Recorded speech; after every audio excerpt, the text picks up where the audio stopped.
Welcome back to another episode of Wine Time. We are here at the Yakima Visitor Center, which a big thanks to them for having us here for another episode of the show. And today we are joined by Hall of Fame cross country and track and field coach Phil English. Phil, thank you so much for joining us today. My pleasure. So today we're going to sip on this wine from Night Hill Winery. It's called Syrah. Hopefully I got that right. I'm not very good with wine pronunciations, but Night Hill Winery is where it comes from. It's located out in Zilla, tasting room and picnic area with expansive valley views, and we have this red wine here. Phil, you a big red wine fan? Well, you know, I come from Guinness country, so wine is an acquired taste. But what I will tell you though is that, you know, as part of our Gaelic custom here, before you drink, you say slánta. And slánta is a Gaelic term. It means good health to you. Okay. So slánta to all our viewers. Oh, that's good. Yeah, I could be converted to that very quickly. That's got a good taste. I like that. Yeah. So, Phil, thank you so much for joining this. So I guess on that note, mentioning Guinness country, you're not from Yakima. You're actually all the way from Ireland, from Cullen County, Tipperary. So tell us a little bit about that. So I grew up in the country, and probably one of the reasons why I like the Yakima Valley so much. It's a very, very rural aspects to the valley. And you know, out in the country, a mile away from the local village, which is Cullen. And then that's about 5 miles away from the town of Tipperary in the county of Tipperary. And that's an inland county to the south. You know, so you know, that's the homeland.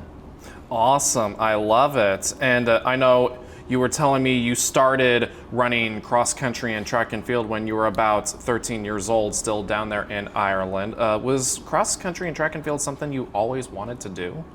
Well, you know, growing up, I mean, back in that, you know, growing up in the late 50s, early 60s, you're, you know, it's probably the opposite of kids growing up today. You know, we'd leave, my best friend was across the road from me, and we'd be gone for, you know, all day. We would never set foot back again until, you know, we needed to get fed. So we're incredibly active. So, you know, it's, you know, the family was poor. My father was a laborer on a local farm, and there was 5 of us in family. So, but you know, it was just a great childhood. Kind of running wild and running free, and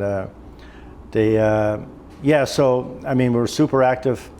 Belonged to the local sports clubs there, and when I was about 12 or 13, an athletics club, a track and field and cross country club, was started in the region.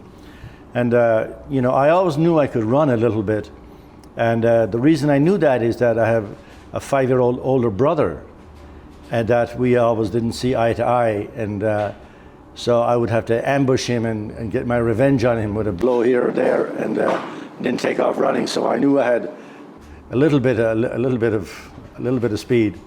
So, I was pretty successful right off the bat. And, you know, my mother, she was not crazy about me doing all this running business, because it was just not part of the culture. That's a little bit crazy that you're going to run these distances, but you know, I persevered anyway. Awesome. And you know, on that note of the success, you know, it eventually led you to Washington State University, where you went to college and ran there. You know, what was it about WSU that made you want to go there and run there? So, you know, my trek to WSU was interesting. At that time, we had a lot of really good youth distance runners coming out of Ireland, and my first place, like all the distance runners wanted to go to, was Villanova, you know, in Philadelphia, and but they were looking for milers primarily, and then, you know, we had groups of places like East Tennessee, and you know, these types of places. So I really didn't know Washington existed as a state when I got a scholarship there, because you know, we knew about California and Oregon mainly through media, but Washington was off the map really. I knew about Montana and Idaho, but not Washington. So when I got a call from Coach John Chaplin, and what attracted me to WSU was their physiology program. And they had a world-renowned physiologist there called Dr. Phil Golenick. And he was an extreme character to begin with, but they had a great reputation for that area. So that's what brought me there. Is Coach Chaplin offered me a scholarship. And then I remember, that was over the phone, and I remember returning home that evening because we didn't have a phone, so I had to go to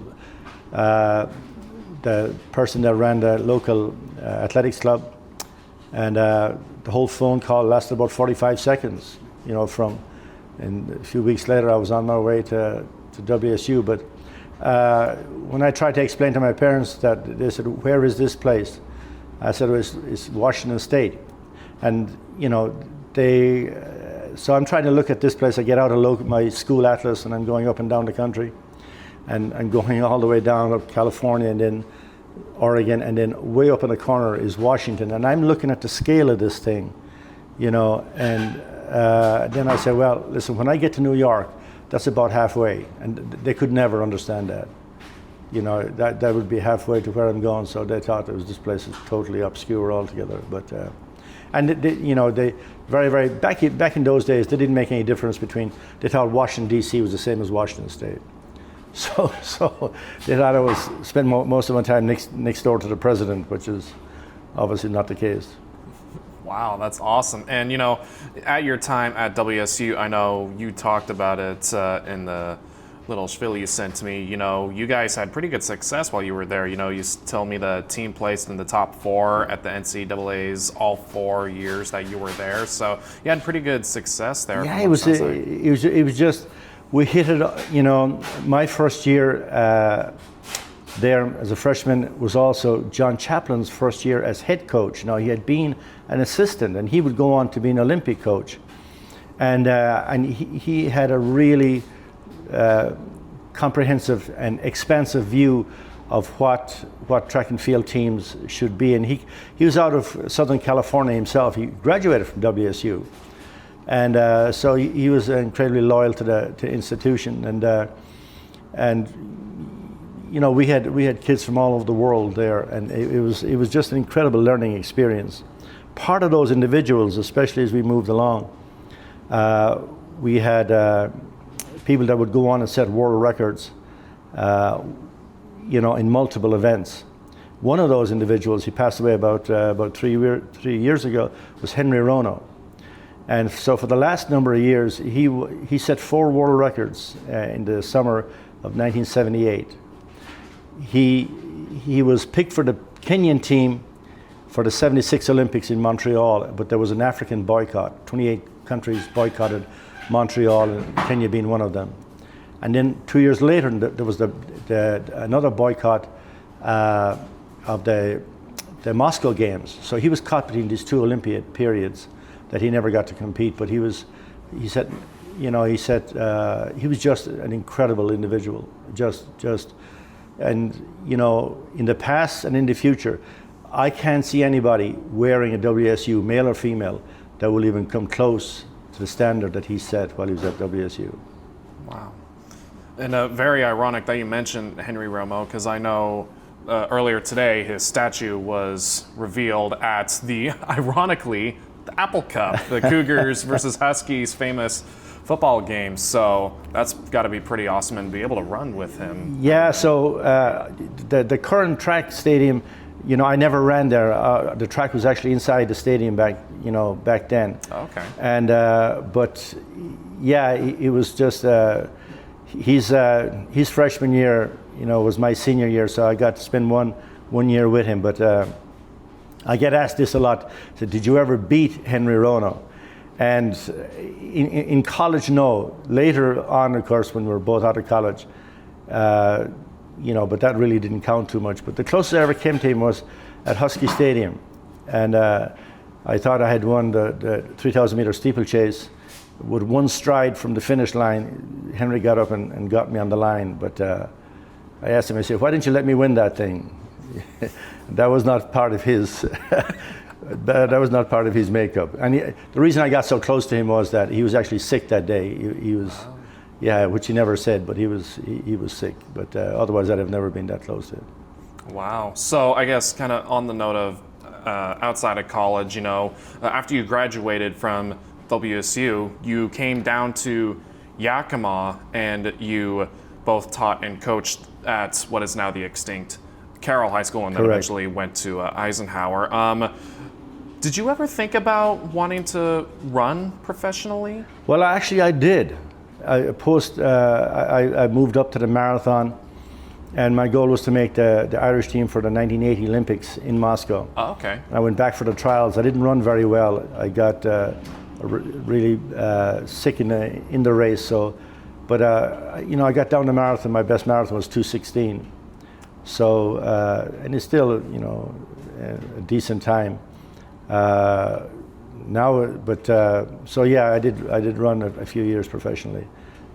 Wow, awesome. And then obviously, as mentioned, you both taught and coached at Carroll High School and then eventually Eisenhower High School for almost Right. 40 years there. And from what it sounds like, coaching wasn't really the intent for you. Is that correct? Well, no, not really. It just kind of never crossed my mind when I took the teaching job at Carroll High School. It was where the Holy Family Church is today, in that same area. My real interest was actually in research, and I was about to accept a doctorate, get into a doctorate program at University of Oregon. Wow. At that time, but I said, I've had enough of school. If I need to learn something, I can do it on my own. So I went the teaching route on that. But my big interest was on research. But so yeah, I came about it in a kind of second-hand method, all right. So, but I think it's worked out all right. Awesome. And you've coached for more than 45 years, and you sent me some of your stats as well. You've had several 25 girls league titles, 23 boys league titles. You've had 8 state titles as a girls coach, 3 with the boys, and winning several Coach of the Year awards, including 1994, the Washington State Girls Coach of the Year, 2001. You did the same thing, and then 2018 and 2025, you were inducted into the Cross Country Hall of Fame in 18, and this year, the Track and Field Hall of Fame. So a lot of coaching accomplishments there for you. What are you most proud of when it came to coaching? So, I get asked that question, quite a bit, Austin, and it's not any one individual. It's you have to adapt to each individual kid that's in the program, and you try and if their goal is to compete at the next level, we'll try and have some resources that can make that available. But it's distance running especially. I mean, it's difficult, and it's not everybody's cup of tea, so to speak. But those kids that want to do it, luckily enough, we've had some outstanding individuals, that have gone on and competed at a very high level. What would you say was your best coaching memory? I suppose if things are going well, anybody can be a good coach. It's when things are not going well and you're trying to turn something around or correct things. So on any given day, I knew that I was probably going to make at least a few dozen mistakes. Hopefully you'd be able to go back and say, that was a terrible workout. That was the wrong response to that particular athlete, and so it's those types of things that if you can go back and correct it, like the next day, I mean, you should. So there's no one. I think those are the best things. It's not like the state championship teams that we won. It's probably those kids or those programs that didn't think they could get there in the first place is probably the most rewarding. Wow. And I mean, back to that as well, like I mentioned, state titles, 8 with the girls, 3 with the boys, state trophies. You have a lot of district titles, and you have so many accolades and awards that you've gotten over the long career, amazing career that you've had. I mean, did you ever think you would receive awards like that as a coach? Because the list goes on and on and on. Well, in terms of awards and so on, I suppose my brother has the best approach to that. So when he wins an award or something, and he has for the quality of the milk, and he only has 2 cows, but the quality of the milk is incredibly high. He said, well, they have to give it to somebody. They have to give the award to somebody. So I don't think anybody, goes out of their way to do that. So on the awards that he's received, these are national awards that he's received. You would think now that he'd keep these in the house, but he doesn't. These awards are out where he milks the cows. That's where they are. I saw him this summer myself, and so he says, well, the cows won this award, nothing to do with me. So, and I think most coaches, they don't go into it for the accolades or the awards. It's the connection or the influence that you can make with people. That's awesome. So, this past year, you have officially retired. 39 years with Eisenhower in total. I believe it was 1986, I believe, That's right. to this recent year with track and field, and then 79 to 86 with Carroll High School. So now that you're retired, how's retirement been? Well, it's good. I mean, I still, get up early in the morning. I mean, the really good parts about it is that, I don't have to be at morning practice, anymore. And, so I don't miss those days. And when you are teaching and coaching, you're trying to balance both worlds. And so you just have a little bit more freedom to do the things you want to do. Doesn't mean that, it's not just not my DNA to be sitting around. It's just different types of work, That the yard is keeping me busy, which, there's 20 years of neglect behind it, so that keeps me busy. There you go. And are you still going out to seeing some of these track and field events and all that stuff? So yeah, I'm still like the meet director for the upcoming Sun Fair meet here, October 4th, at Franklin Park, and I'll help with putting on the local meets. I'm sure I'll have some role in the state track meet here in the spring as well, and that's been incredibly successful in the state. So we're very happy that that has continued to get better every year. So there'll be stuff to do. Awesome, I love it. Well, we're starting to run out of time, so let's have a little bit of fun here before we wrap things up. So we're gonna have a few questions I'm gonna ask you, just a little bit of fun, a few this or that questions. So this one I'm very curious to see what you think. Being from Ireland, Ireland's got some great food over there, and America here as well has some great food as well. So I'm curious, Irish food or American food? Oh my God. Listen, when I'm in Ireland, it's Irish food. When I'm in the US, it's definitely US food. That's a diplomatic answer right there. Nice, I love it. Is there a certain kind of food that you like from both countries? No, the selection. If I'm in Ireland, the chances are, it's a big agricultural area, so that the meat produced is of very, very high quality. To be quite honest with you, if I'm out in Ireland and I'm at a restaurant, the chances are it's fish and chips or something like that, something very, very basic. And then in the US here, it's such a wide selection of food. I'll probably maybe have some salmon here. So I'm basically a fish person. So nice, I love it. And next question that I want to ask you as well. I want to ask you this or that between sports, not cross country or track and field related. I'm curious, American football or European football? So when you say European football, you're talking about what you'd call soccer. Yes. I can appreciate both of those sports. I do follow, like the Seahawks and so on. I don't have necessarily a favorite team. You would think I would, coming out of, especially in the English Premier League. But I suppose most of the Irish, they would follow Liverpool, because a huge Irish population in Liverpool. Oh, okay.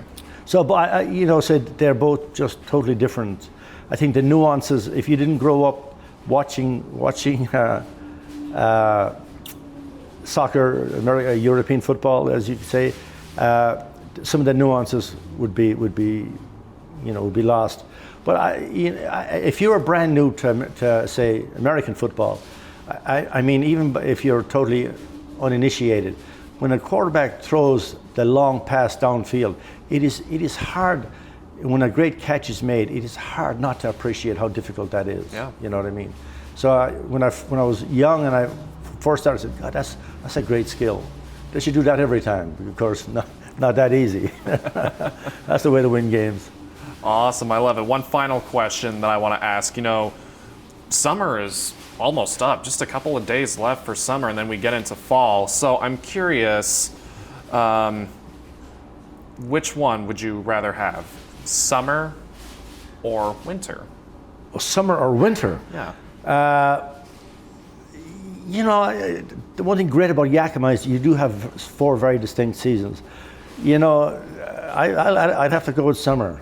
The Yakima's a great place. It's my adopted home. Those long sunny days. I mean, there are very few in Ireland like those. So I appreciate them. Forget the winter. Even though I can appreciate the brisk days of winter, right? But no, I have a long driveway. That when the snow falls, it just means more work. Yeah. So, but definitely summer. Well, and definitely a lot more running opportunities in the summer as well. Indeed. Awesome, I love it. Well, that's all the questions I have. So, Phil, I really appreciate this. Thank you so much for stopping by and joining us for. Oh, it's my pleasure. It's my pleasure. Thank you, Austin. Yeah, thank you. So that concludes another episode of Wine Time. Once again, big thank you to the Yakima Visitor Center for hosting us for another episode, and a big thanks to Night Hill for providing this Syrah red blend of wine, which is very good, I must say. And so one more Slánta. Yes, Slánta to you. All right. It's very good, and thank you so much, and we'll see you for another episode of Wine Time. Have a good one.